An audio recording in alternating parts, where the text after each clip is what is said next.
Welcome to the Bariatric Nutrition Coach podcast, where we empower you with weight loss surgery, nutrition knowledge, mindset advice, and inspiration so you succeed in your weight and health journey. I'm your host, Jane Stoltz, and I am a bariatric dietitian who has helped over 1,300 people on their weight loss surgery journeys.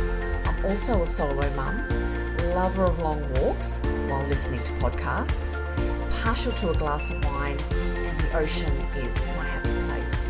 Join me as I dive deep into bariatric nutrition and lifestyle topics and deliver them to you in bite-sized, palatable episodes every Monday. Now let's go. Welcome to the Bariatric Nutrition Coach podcast. This is episode number 2, and today we are going to talk about tracking your progress after your bariatric surgery, after your weight loss surgery, and 5 ways to do that are not using the scales. And this is a challenge for many people. It can be so valuable to look at other ways of tracking your progress after your weight loss surgery that are not using the scales. The scales for many people aren't a piece of equipment that they love, and there can be a lot of history. People come into their weight loss surgery journey with a lot of history with the scales. And what I mean by that is having used the scales over many years in their goal of losing weight, having a love-hate relationship with the scales. Jumping on the scales and not getting a result that you want can be very triggering and can very much push people off course and how they feel about their progress in an instant.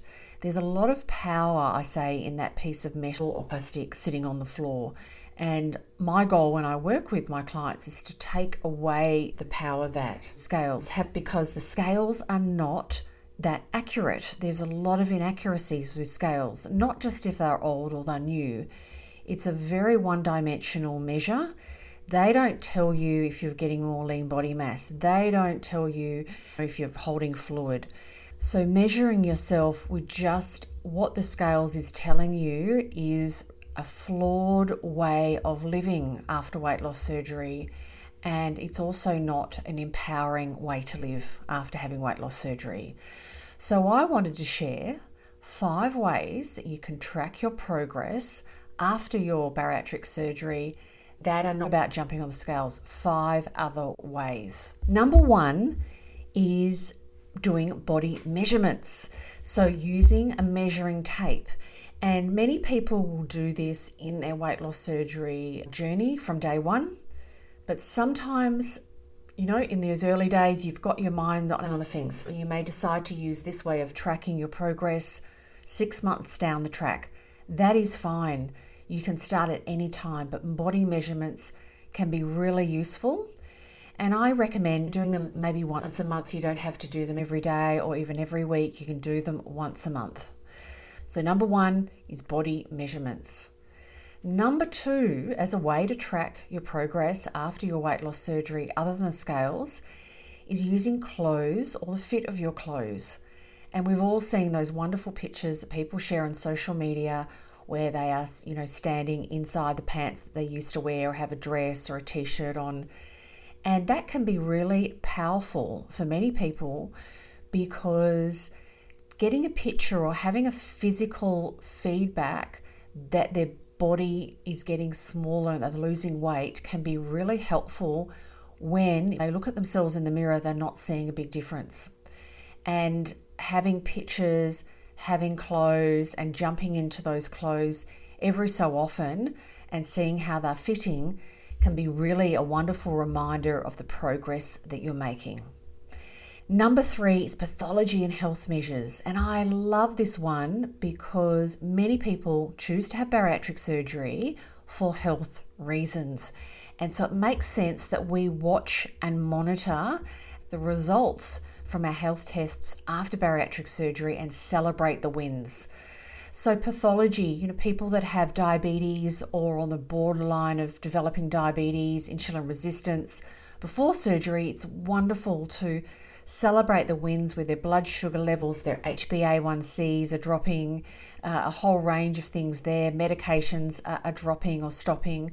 So that is fantastic. Other things, watching cholesterol, watching blood pressure drop, all of those wonderful things that we want to not just go, oh, bloods are looking good. It is a wonderful opportunity to celebrate because you are reducing your risk of developing other health issues progressing in the long term. So that is number 3. Number 4 in the list of 5 ways to track your progress other than the scales after your bariatric surgery is energy and pain levels. So using your energy levels and your pain levels as a marker, as a guide of your progress.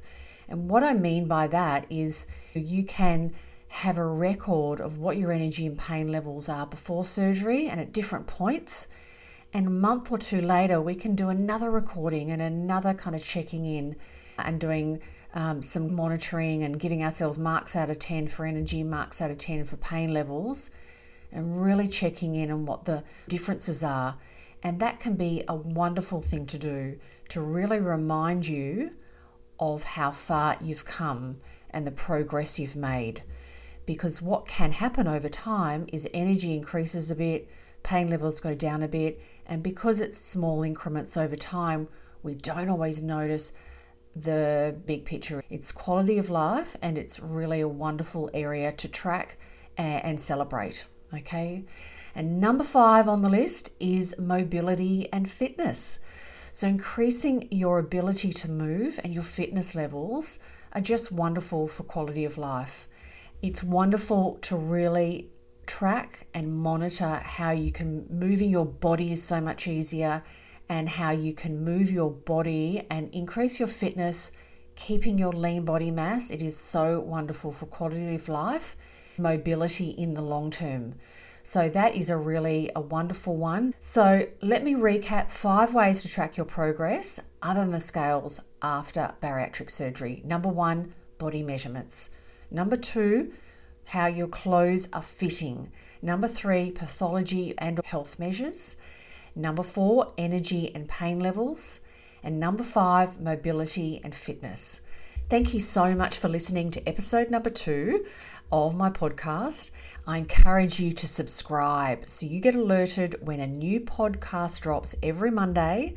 And if you feel you want to, I would love you to rate and review my podcast. Thank you so much for listening. Look forward to being in your earbuds next week.